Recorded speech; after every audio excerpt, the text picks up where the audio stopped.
Welcome to my American History Notes, where I read conclusions I've drawn from studying American history.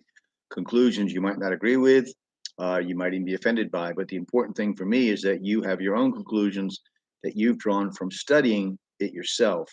I recommend primary sources, newspaper accounts, diaries, journals, letters, um, and learning what people have said who were there, people who lived it.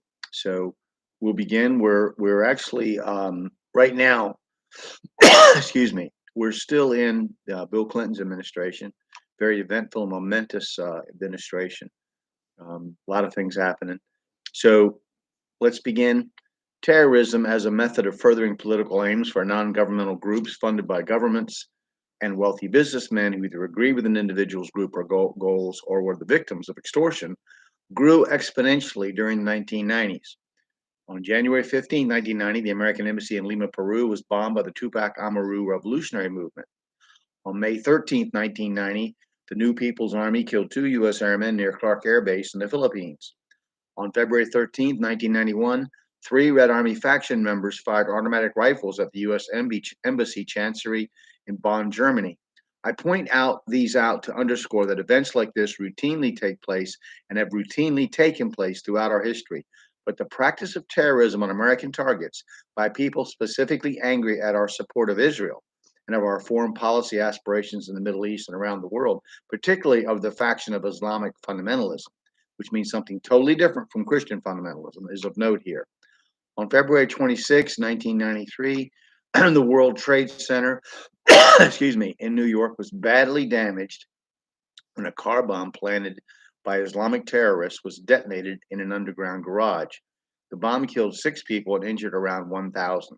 The men who carried out the attack were followers of Umar Abd Al-Rahman, an Egyptian cleric, which is a religious figure like a rabbi or a preacher or a priest, and several were eventually tried and imprisoned. President Clinton ordered a cruise missile attack on Baghdad on June 26, 1993, because he believed, as his former advisor on Iraq, Laurie Milroy, insists that Saddam Hussein was behind the World Trade Center attack.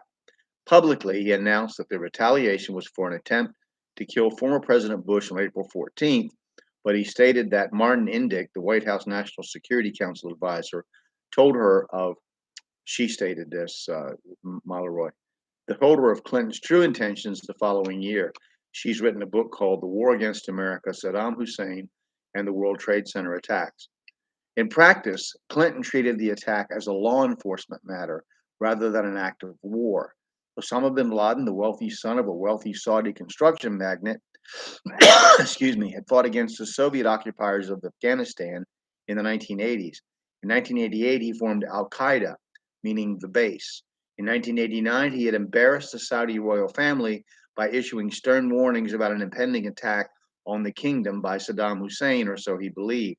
When Saddam invaded Kuwait and was thought to be threatening Saudi Arabia, Osama was furious that the massive buildup of American military personnel was allowed in the country that was the keeper of Islam's sacred birthplace and the sacred city of Mecca. With the help of a member of the royal family, he managed to flee the kingdom where he had been under a sort of house arrest. He never came back. The Saudi government linked a car bombing in Riyadh, their capital, in 1995 to him. In April 1995, the federal building in Oklahoma City, excuse me, was destroyed supposedly by a rental truck full of makeshift fertilizer explosive.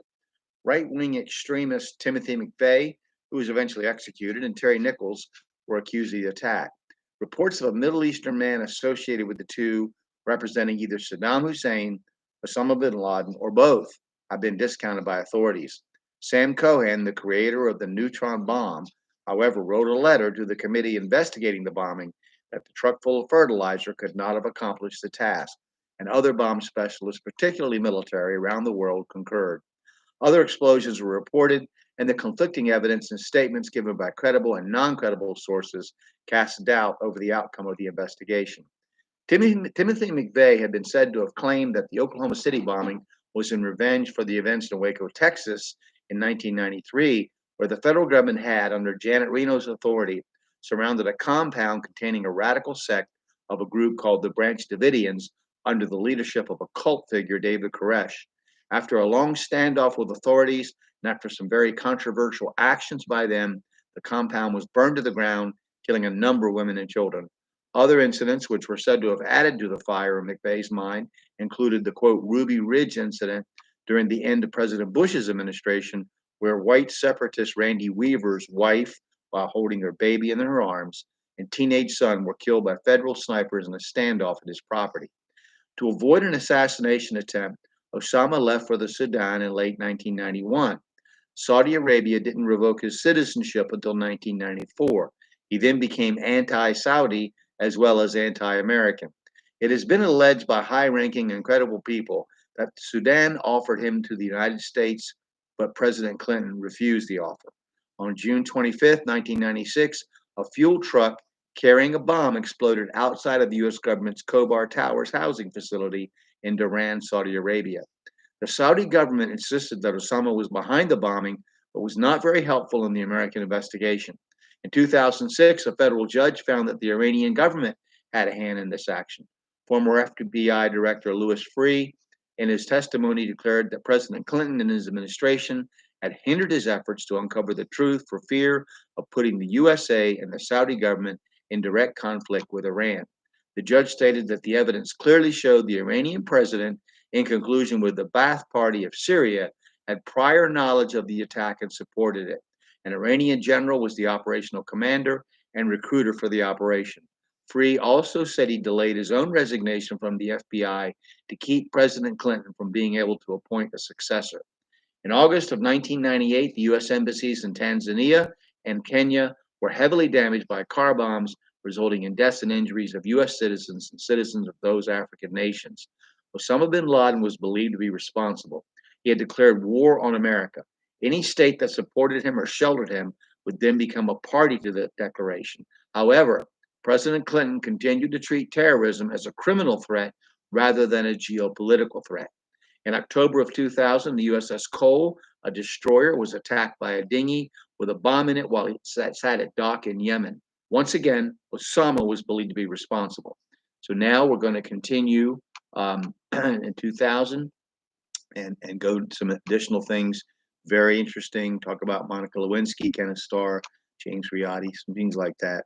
So I hope you'll study American history and come to your own conclusions. And if you have a mind, subscribe to my channel. Thank you.